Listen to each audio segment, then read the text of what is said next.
പക്ഷെ ആ സംഭവം ചെയ്യാൻ കഴിയണില്ല, അതിൽ ഫോക്കസ് കിട്ടണില്ല, ഒരു അലർട്ട്നെസ് ഫീൽ ചെയ്യണില്ല. ഇപ്പോൾ ഒരു സ്റ്റുഡൻസിന്റെ കാര്യത്തിൽ നോക്കുകയാണെങ്കിൽ നാളെ എക്സാം ആണ്, ബുക്ക് എടുത്ത് പഠിച്ചായിരുന്നാൽ ഫോക്കസ് കിട്ടണില്ല, വേഗം ഉറക്ക് വരിക, അങ്ങനെ കടന്ന് ഉറങ്ങി പോവുക.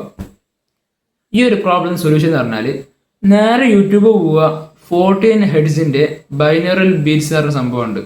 ഒരു 5 മിനിറ്റിന്റെ വീഡിയോ എടുത്ത് കേട്ടാൽ മതി. അതായത് 40 HZ യൂട്യൂബ് അടിച്ചാൽ സംഭവം കിട്ടും.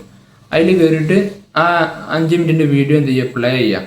വിത്ത് എന്ത് ചെയ്യുക, ഹെഡ്ഫോൺ ഉണ്ടല്ലോ അത് കുത്തി വെച്ചിട്ട് ഒന്ന് ജസ്റ്റ് 5 മിനിറ്റ് കേട്ട് നോക്കുക. അത് കേട്ട് കഴിഞ്ഞാൽ മൈൻഡിനൊരു ഫോക്കസ് കിട്ടും. അതായത് ഈ കാർമേഘമൊക്കെ കൂടിയിട്ടുള്ള ആകാശം മാറിയിട്ട് തെളിഞ്ഞ ആകാശം പോലെ ഫീൽ ചെയ്യാൻ തുടങ്ങും നമ്മുടെ മൈൻഡ് കിട്ടും. അപ്പോൾ ഇത് നല്ല സീറോ കോസ്റ്റ് ആണ്, നല്ല രീതിയിൽ യൂസ്ഫുൾ ആയിട്ടുള്ള ടൂളാണ്. ഫോക്കസ് ഇട്ടാണ് ഒരു അലർട്ട്നെസ് ഫീൽ ചെയ്യാൻ വേണ്ടിയിട്ടാണ് ഈ ഒരു സംഭവം ഉപയോഗിക്കുന്നത്. അപ്പോൾ ചിലവർ എന്ത് ചെയ്യും, വർക്ക് ചെയ്യുന്ന ടൈമിൽ ആ ലോങ് പീരീഡ് ഇത് യൂസ് ചെയ്യേണ്ടി, ചിലർക്കത് എഫക്റ്റ് ആവും, ചിലർക്കത് എഫക്റ്റ് ആവില്ല. പക്ഷെ ഒരു കാര്യം എഫക്റ്റ് ആവും, ഒരു 5 മിനിറ്റ് അത് കേട്ടതിന് ശേഷം നമ്മൾ ചെയ്യേണ്ട വർക്കിലേക്ക് പണിയെടുക്കുകയാണെങ്കിൽ ചെറിയ രീതിയിൽ ഫോക്കസ് ഇട്ട് തുടങ്ങും.